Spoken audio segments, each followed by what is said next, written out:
Hi everyone, today I'm reviewing Waiting for the Bomb by Richard Livsey. Waiting for the Bomb is a story about a man called Trent who is struggling to publish his first piece of work. He has written things before, but he hasn't really got anywhere with his writing. However, when his girlfriend Tracy leaves him for another man who, let's just say, is a bit of a better writer than Trent, he decides to knuckle down and try and write his first novel, a story about 9/11. However, he's struggling from serious writing block. This story follows him as he's going through his personal problems in order to overcome that. Now I'm going to start by saying that I really loved the characters in this story. I think you can argue that none of them are particularly likeable. They've all got their serious flaws that they really need to work on, but I found myself getting absorbed in their story so much, especially with Trent and Dennis. I just wanted them to succeed so badly. I think for the most part they were extremely well written. I wanted them to succeed. There are points where I was cheering them on. When Trent said he was going to get back with Tracy,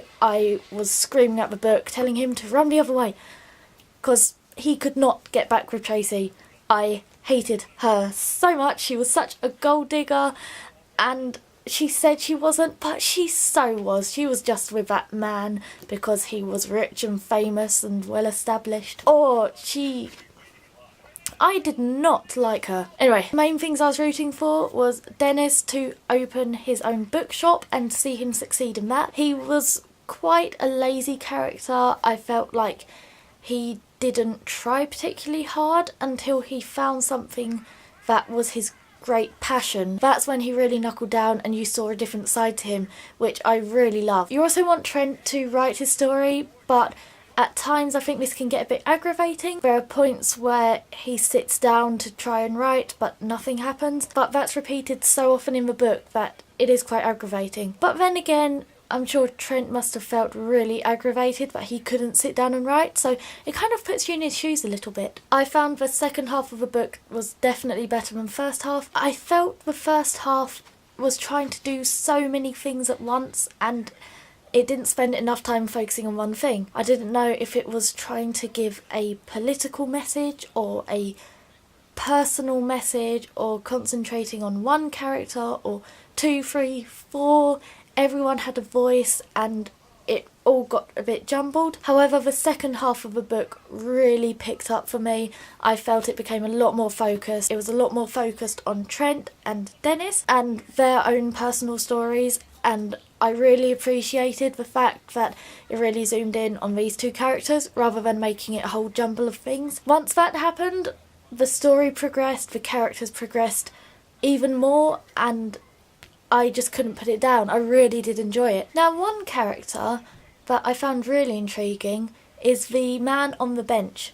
And I'm just going to call him the man on the bench because he's got a bit of a mystery behind him. I liked his character. I thought there was a really nice parallel between him and Trent. To me, he was kind of the symbol of regret. It was almost like Trent in the future, and I can see why he was trying to help him. So in that sense, it was really nice to see him. He also added a lot of mystery to the book. I didn't know anything about him, and you don't find out anything about him for ages. There are certain clues about his past throughout the book which kind of give you a sense of who he is, but then when you find out the explanation, you do feel sorry for him, and yet again you want him to succeed as much as you want Trent to succeed or as much as you want Dennis to succeed. I just thought he was really interesting and different, and an aspect of the book that I really wasn't expecting, so it was a nice surprise to have that in there as well. I also think this book is very relatable. There are a lot of issues in here that people go through on a day-to-day basis. Anything from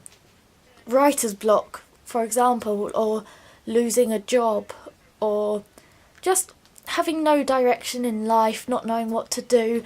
I think they're all issues that people universally can relate to at some point in their lives, and it was written at a very human level. It wasn't written to be dramatic or in your face, so I liked the way that I could connect to this book a lot. One thing I found a bit odd is that throughout the book, this only happens occasionally, but one of the characters will go off in a speech about something, whether it's religion or politics, and it doesn't feel like it's the character talking, it feels like it's the author talking. It kind of took me away from the book a bit at times, and it felt a bit out of place. I'm not really sure what to make of it. Messages in books don't always have to be completely in your face, and I felt like at times these messages were being shoved in my face rather than just kindly given to me. So that's one of the criticisms I have with the book, but overall I really enjoyed it. I will give this book 4 stars out of 5. I thought it was a nice, relatable, calm read. It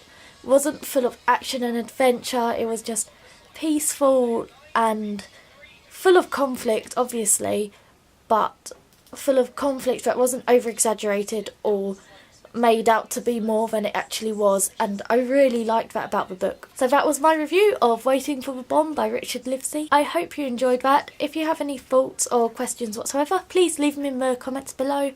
Don't forget to subscribe and follow me on all my stuff, which is in the thingy-majiggy below. I hope you enjoyed this video, and I will see you all next time. Bye!